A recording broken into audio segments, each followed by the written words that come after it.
Yeah, this is Dr. A. Emmanuel on behalf of Department of EEE. Today, I am going to discuss the energy management in microgrids. So here, we will discuss a few aspects about energy management in microgrid.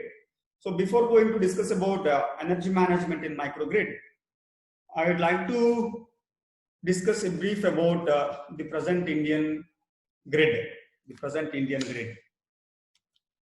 Okay.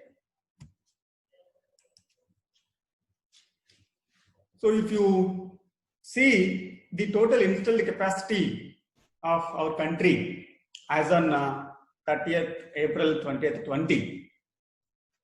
So from central power plants, about 93,477 megawatts have been generating, and from state public sectors, about 103,322 megawatts have been generating by the state government power plants, whereas the private power plants have been generating 173,549 megawatts contributed to the power grid.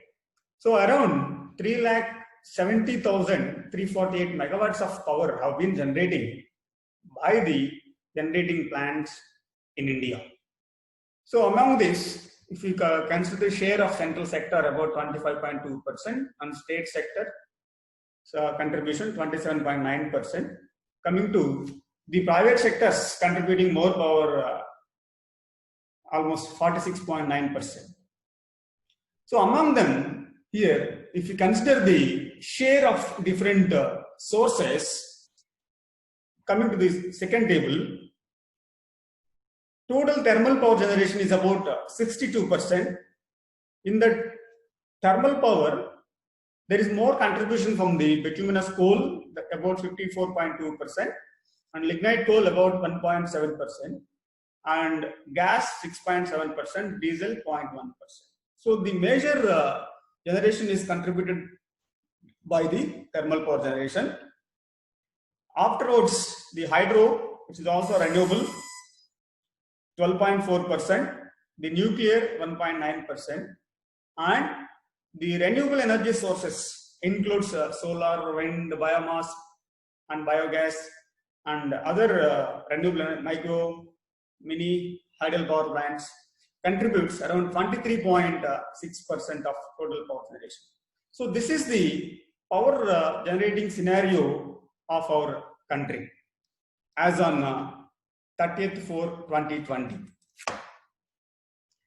Coming to the power generation from the conventional sources, nothing but thermal and the hydro. So it has been increasing from last 10 years. So right now, in the last 1920 year, about 1252.6 billion units have been generating by the conventional power sources. So if you observe this statistics, the power generation has been increasing in order to meet the increased demand of the country. Whereas if we come to renewable energy sources, this is as on 31st December 2019. So this is the wind power, whereas solar power and small or mini and micro hydro power, it is biogas and biomass, and this is the waste to energy. That is water from energy from municipal waste or industrial waste. So that is what is called waste to energy. Once we burn the industrial waste or municipal waste, from that we can generate the electric power.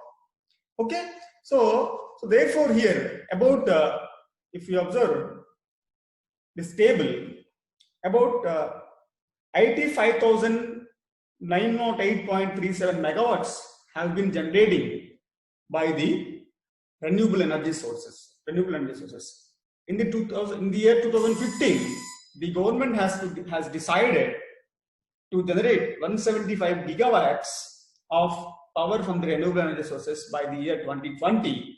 However, we achieved about 85,908.37 megawatts from the renewable energy sources. So, if you closely observe this achievement during December 2019, so there is huge amount of power generated from the renewable energy sources. In that, earlier, though the wind power occupied the major portion of the renewable energy sources, in the recent past, the solar power has been gaining tremendous attention to generate power from the solar rather than the wind. So therefore, if we consider the last year, there is more and more contribution from the solar rather than wind, okay, because of the increase in the efficiency of solar PV cell, and due to more and wide availability of solar intensity,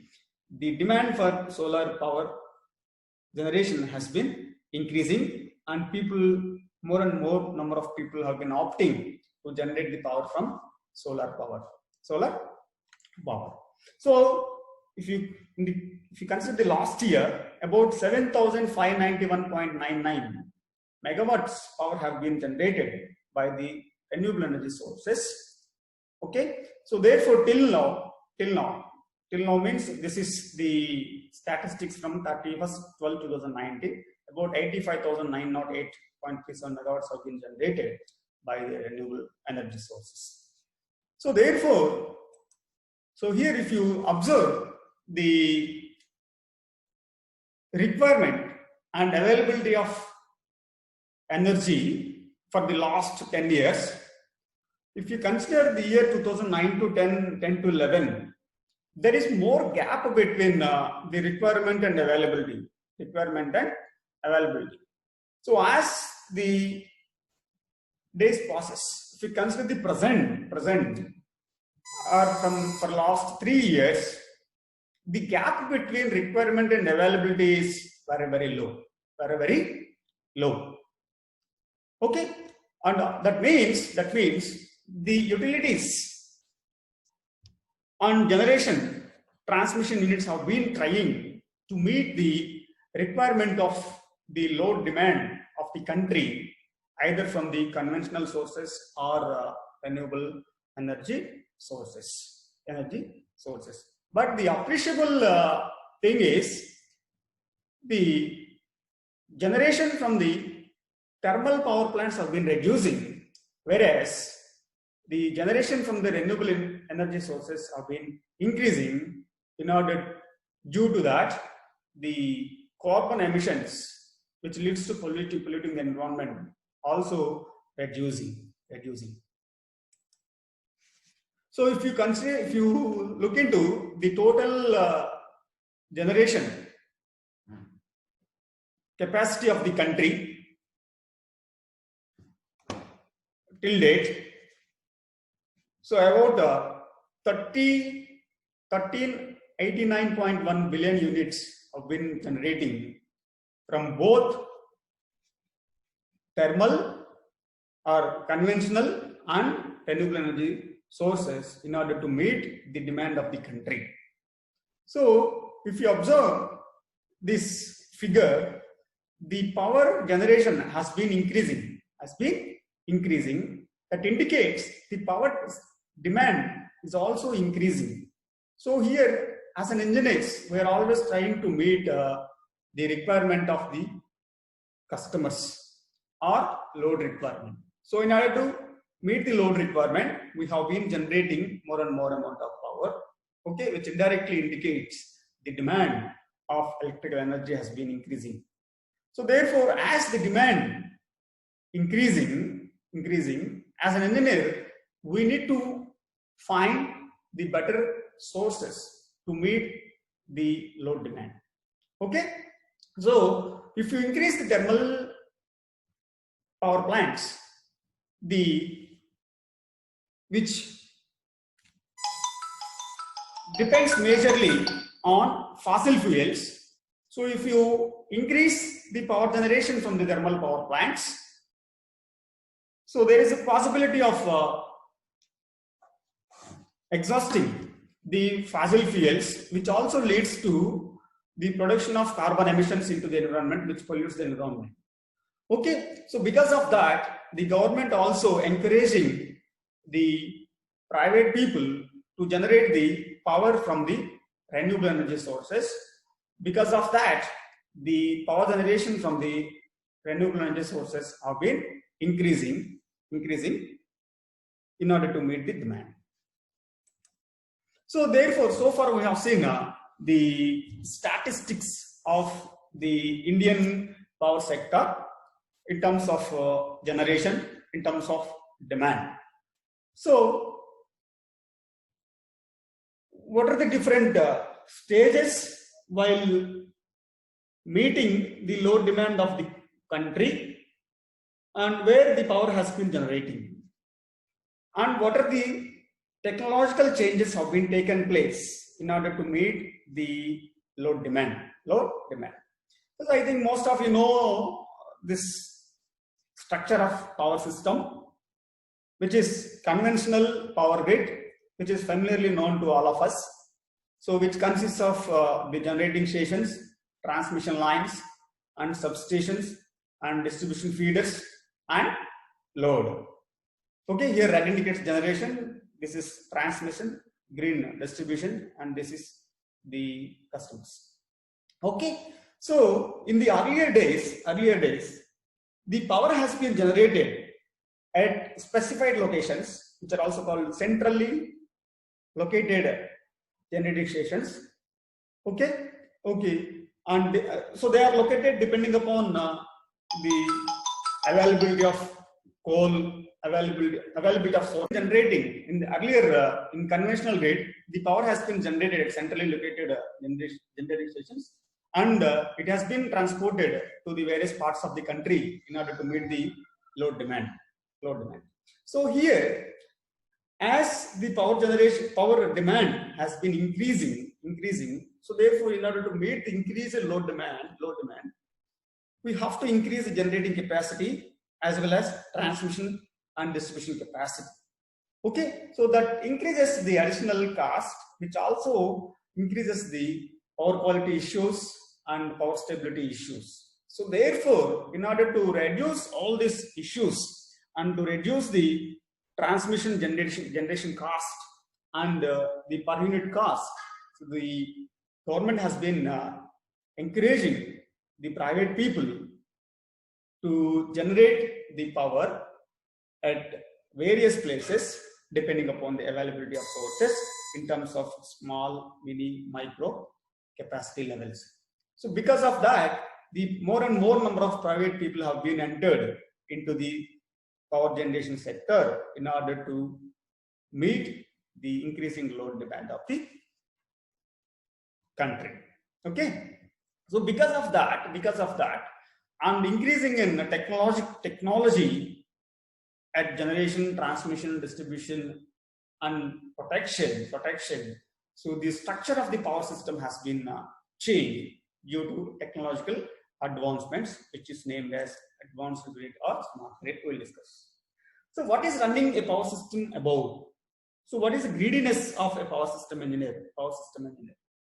So one is, so as an engineer, we have to supply the power with minimum cost, and we have to get the maximum profit.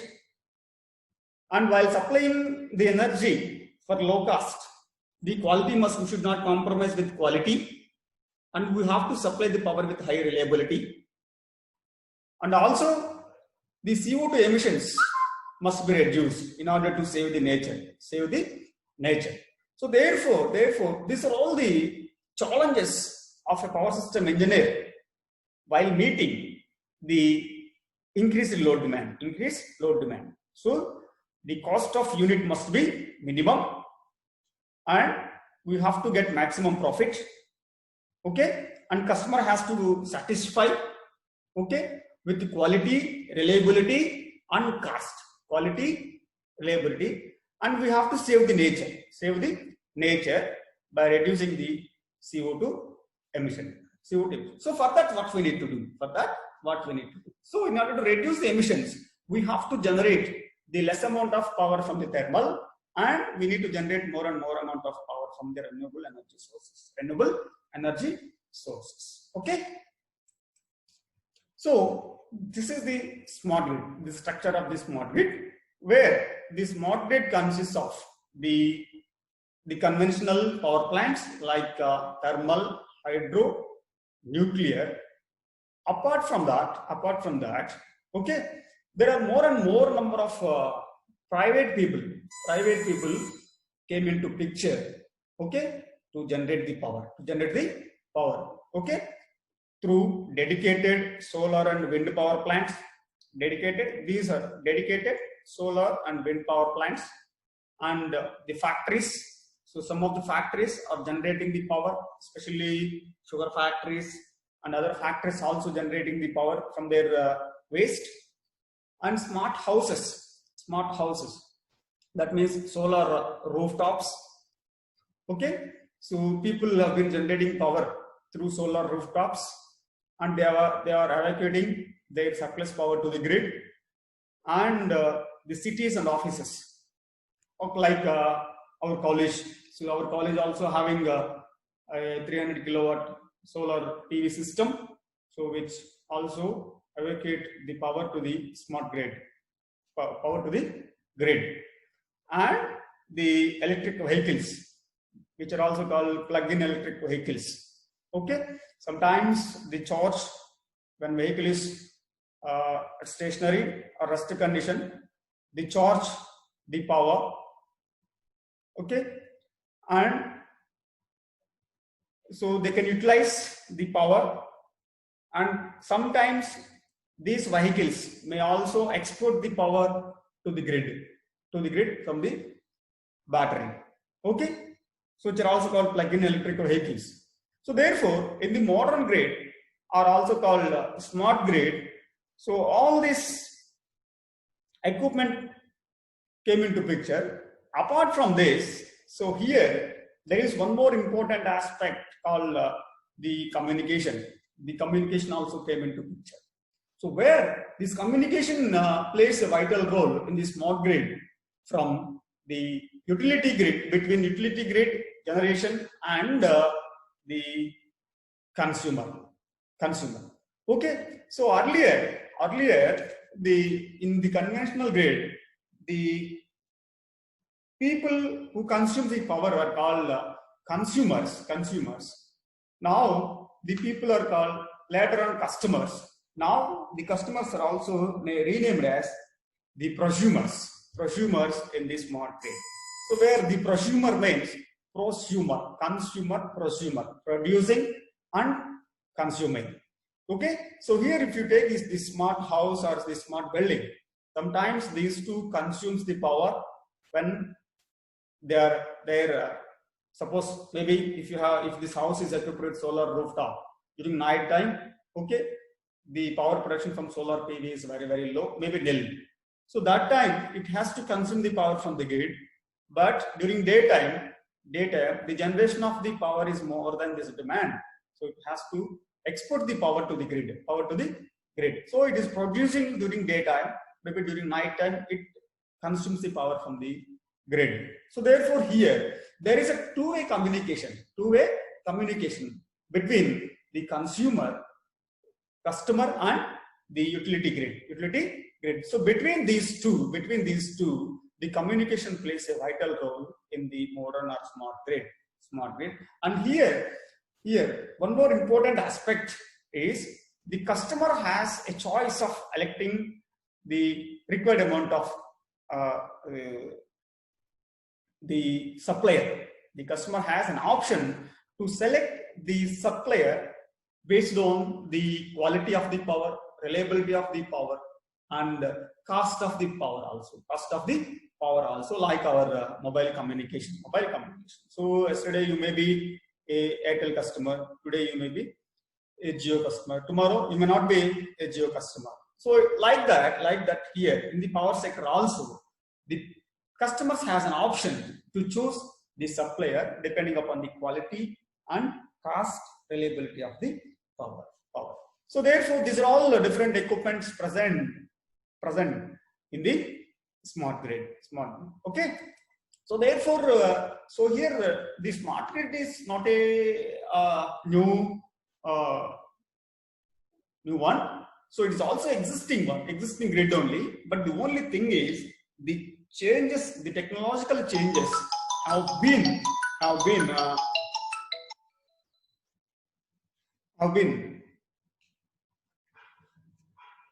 changing the structure of the grid by introducing all these renewables and smart communication systems and smart metering and smart protection schemes. So here see a smart energy network automatically reading and reacting to supply and demand changes offers the potential for greater security of supply through efficiency. So here the smart meters, smart communication and smart transmission and smart protection plays vital role in the smart grid. So I'm not talking in detail about anything because so it takes a lot of time. Each and everything takes a lot of time to elaborate. Okay. And another important what I told you, the customer interaction is predominant. In the smart grid. So therefore here once we if you consider the smart grid, here there are a lot of component came into picture. Earlier only the generation, transmission and distribution and customers. Okay. Now apart from that, here there are a lot of equipments or things came into picture. So therefore, the network becomes itself a complex. So therefore, it's challenging to manage, control the smart grid in order to run the grid in a smarter way, effective way. Okay. So for that, an effective or intelligent energy system is very much essential to run the smart grid. So if you closely observe the characteristics of the smart grid, what I told you, the two-way communication enables active participation of the consumers, leading to benefits for the grid as well as the environment at lower cost of electricity. And self-healing function. So the grid automatically heals the faults and save the equipment present in the smart grid. Promises security against power theft and resist natural calamities. Okay. And here the flexibility to accommodate all energy generation and storage technologies promises the establishment of the cleaner and more efficient energy grid. The consumers are provided the freedom to select their electricity supplier and monitor their energy usage. The both utilities and consumers are encouraged to switch to renewables through efficient addressing of the associated challenges such as seasonal availability. So while coming to the renewables, the seasonal availability of renewables is one of the major issue. So therefore, we have to address that issue while generating the power from the renewables. So coming to the smart energy management system, the smart energy management develops a more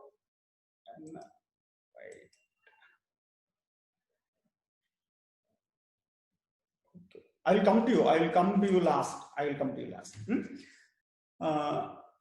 The smart energy management develops a more energy efficient economy based on minimum energy losses, low carbon footprint, maximum utilization of the renewable, and reduces dependence on fossil fuels. So therefore, our ultimate aim is, so we have to reduce the dependence on fossil fuels, and we have to meet the increased load demand from the renewable energy sources, which are free of cost, and which is also a green energy.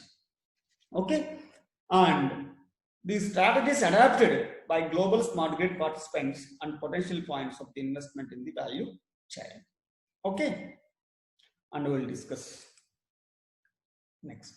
So these are all the advantages we are going to gain. We are going to gain and gaining from this smart grid. Maximum utilization of the remote and distributed generation. That means in the smart grid, the generation has been distributed rather than centrally located. So therefore, with this, we can utilize the maximum distributed generation, so that we can reduce the transmission congestion. So elimination of seasonal factors in renewables. Okay, so we will discuss how to eliminate the seasonal factors. And improvement in reliability by upgrading age-old infrastructure. Okay, so there is age obviously for each and every element. So we have to replace the age-old equipment and high efficiency throughout the output range. Contribution of excess energy onto the grid by consumers result in monetary benefit. So therefore, if you are generating a power more than your requirement, so if you supply the power to the grid so that you can generate revenue, So adoption of electric vehicles result in new loads, So therefore, it's known. Then these are all the challenges, some problems while adopting to the smart grid or microgrid. Heavy investment involved initially on every aspect, that is R&D and implementation. So obviously we saw the structure of the smart grid, so which involves a lot of things, and it is very difficult to manage all these things. Okay, whereas customers, so therefore we have to invest a lot of money on the infrastructure as well as the technological advancements to ever-growing demand. Okay, as on date. The consumers reluctant on investing due to higher initial cost. Okay, it is another bottleneck while moving to the smart grid. And electromagnetic field caused by the smart meters often affects humans. Okay, electric positioning. So this is because we are using advanced equipment, advanced metering infrastructure of smart meters to measure bidirectional flow of energy. Okay, so it may also one of the problems. Vulnerable to cyber attacks. So cyber physical networks. I think some of you might heard this word, cyber physical systems. Okay, cyber physical systems, cyber security. Okay, so here the communications is playing prominent role between customer and utility grid to the generating stations. So there may be chances of cyber attacks on the grid, which is also a problem to us. So we have to overcome all these things while consuming power in the smart grid. And so coming to the microgrid. Okay, so it's a microgrid is a part of smart grid. So here the microgrid, so it can be defined in a broader sense as medium or low distribution grid, which has distributed generation including renewable and conventional sources, hybrid systems, with storage unit that supply electrical energy to the end users. Maybe that means a grid consists of generating stations and distributed generation, including renewable or mini, micro, hydel, along with some storage, battery storage, in order to meet the local load, total local load. Okay. So these microgrids have communication systems that are necessary for real-time management. Microgrids can also operate either in isolation or and connected to the grid. That means these microgrids can be operated alone. That means so they can meet their total local load demand. Sometimes when they're unable to meet their local load demand, so they have to take the power from the grid, utility grid. Okay, so that's what I wrote here. So microgrids have a well-planned energy management system. Their function is to schedule the power output from each local distributed energy source to meet the total local load. Power will be imported from the local utility grid if the total power generation is less than the load demand. That means if they are unable to meet their load demand, they have to take power from the utility grid. If the power generation is more than their demand, so they have to export. Okay, they'll export the power, which generates the revenue. So therefore, The EMS enables the microgrid to export the excess power to the local utility grid, thus earns the revenue or to have almost zero power drawn condition from the utility grid. Okay, either you can supply the power to the grid, or you can manage your generation capacity in order to draw zero power from the grid, so that you need not pay any tariff or any amount for electricity consumption, especially when there is a time of the day tariff price for the consumed from the grid. That means, so nowadays the utility grids have been implementing the time of the day tariff. That means the tariff has been changing depending upon the demand. That means during peak demand, the price of energy is more. So therefore, one has to adapt to consume more and more amount of power during off-peak loads, so that the price of unit cost is less, so that your cost of energy consumption is also low. We'll discuss that. So if you consider this figure, it is a load pattern of a particular microgrid, which consists of a micro turbine. The orange indicates micro turbine, and the violet indicates dispatchable load. This yellow indicates solar, and green indicates battery, where this blue line indicates the load, and the red indicates the power imported from the grid. So therefore here, so this is the load curve from midnight 1 AM to next day 11 PM. So if you closely observe, the entire load has been supplied by the micro turbine most of the times. See here, this is the peak demand period. So during this portion, the load demand of the particular microgrid has been met by the solar of its own, and the battery of its own. So during this peak time, during this peak demand period, okay, if you observe the red line, which is the power imported from the utility grid, is almost zero. That means during this time, the price of unit cost is very high. So during that high pricing period, so if you consume less and less amount of power or zero power, your electricity bill is to be reduced. So for that you have to manage your storage system and your alternate generating stations or DGs in order to manage this peak load. That means here during off-peak loads, see, if you consider this portion, it is an off-peak load.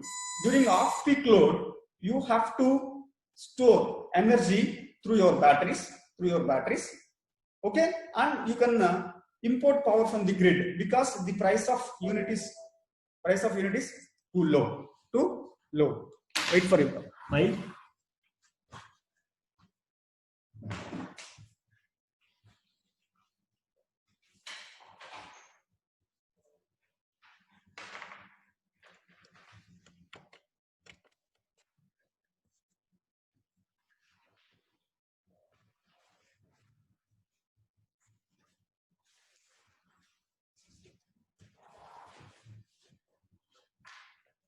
Okay, so here during off-peak periods, the cost of unit is low, so therefore you can draw some power, okay, and you can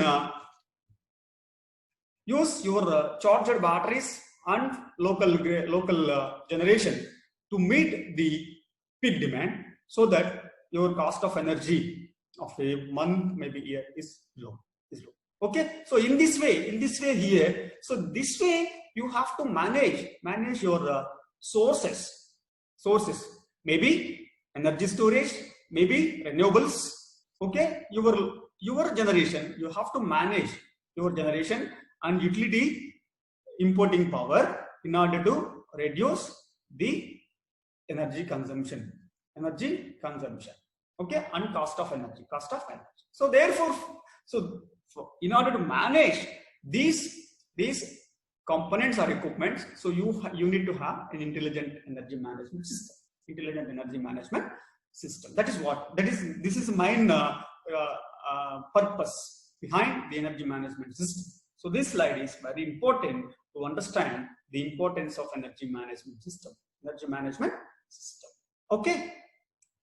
Then, so these are the objectives what I told you. So to reduce the cost of electricity bill and reduce CO2 emissions too, by reducing the power consumption during peak load. To reduce the peak demand and by reducing the power consumption during the peak load, which is also called peak load shaving. To ensure the availability of the storage system for the peak load period by charging the storage system during non-peak period. That's what I told in the last slide. The PV production should be consumed by the local loads or stored by the storage system in priority. That means you have to give priority. The priority in such a way that your total PV production must be stored or must be used to supply your local load, so that you need not pay any amount to the utility to consume the power. So this is the structure of the energy management system. Okay. So these are all the sources. Okay. Renewable energy sources: solar, wind, fuel cell, microturbine, diesel generator, battery, electric vehicles.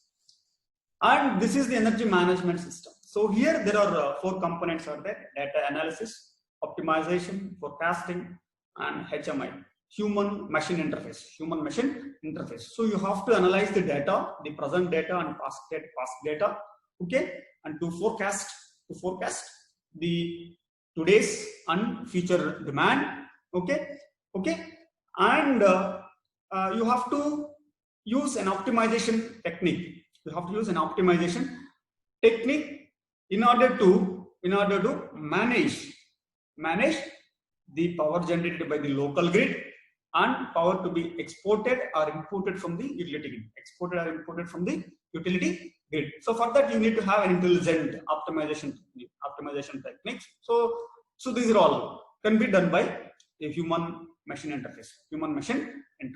This is utility grid. I'm not talking much about them. Okay. So in this way you have to manage the generation, okay, your local generation, in order to reduce the cost of the generation as well as CO2 emissions. Okay. And so some of the roles played by the energy storage system in utility applications. That means earlier, so in this here, the battery has been playing a vital role. So therefore, what are the other applications of this energy storage system? So some leveling the load, so providing backup electricity and ensuring the grid safety and stability, improving power quality via frequency voltage regulation, enhancing the safety and reliability of power supply, increasing the efficiency of electricity generation and transmission, thus differing the expansion of the power system infrastructure. So here we need not expand the transmission. That is one of the biggest advantage. So if you go to erection of new transmission lines, generating stations, so which incurs a lot of cost, okay, that indirectly a customer has to bear. So therefore, due to distributed generation, so the government need not enhancing their power generating capacity as well as transmission capacity. So there are so many problems while increasing the transmission capacity. So right of way problems are there, especially right of way problem. So it's also one of the biggest problems. Okay, so that's why we are not. So the expansion problems has been reduced by this penetration of DGs and lowering the operational cost while saving the electricity expenses for end customer. So mitigating the system fluctuations at low and high frequencies, accelerating the synergy between electric vehicles and electric grid. And you can also apply the above said the energy management system at anywhere among all this. apply this concept to small village or group of houses, gated community, residential complexes, residential townships of industries, colleges and hostels. Like us, we have 300 kilowatt power plant. So we can also use an intelligent energy management system between our 300 kilowatt PV system and utility grid. So we have to manage by adding these batteries. Okay, you can also have a diesel generator. So you can manage the diesel generator and the batteries and the solar PV system and utility grid. So especially when you are operating a diesel generator, you may not consume the all amount of power generated by the diesel generator. So that time, so the excess amount of power has been generated by the diesel generator used to be supplied to the battery. So therefore, the batteries has been charged with our wastage energy. Okay, actually it is wasting. So therefore, if you supply that extra energy to the batteries, so they charge us. So they can supply our own loads during peak load periods. So you have to manage. You need to have an intelligent system to coordinate these four sources. Nothing but diesel generator and grid and PV system and batteries. Okay, so that is the challenging task and role of the intelligent energy management system.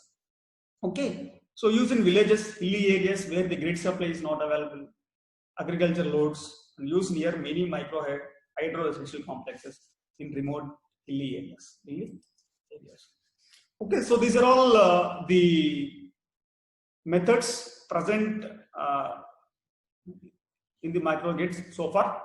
Energy management, this is mixed integer programming, dynamic programming, nonlinear programming, stochastic, and artificial intelligence. This AI, it is genetic algorithm, particles optimization, fuzzy logic, and neural network. There are some research papers available in literature on intelligent energy management system using especially fuzzy logic and neural network. Okay, and genetic algorithm, particle form. You can go through them. Okay, so that you can find the in detail about it. You can also design and implement an EMS system so that you can design an intelligent management system. So with this, I will close my presentation. So if you have any doubts, ask me. So there is one question from Vaishnavi. So what is self-healing function? Self-healing function. So that means here in the smart grid, the protection has been changed to smart protection or advanced protection. That means the sensing. Okay, so here apart from the smart meters, that is advanced metering infrastructure, AMI, advanced metering, meter reading, AI. Okay, and also sensors. Okay, and the sensory information has been processed by the advanced machinery interface, what I told you, AMI, advanced machinery interface. Okay, and they predict the faults, okay, or disturbances in advance, okay, and they will clear these faults as early as possible, unlike the conventional grid. Okay, I hope it's clear.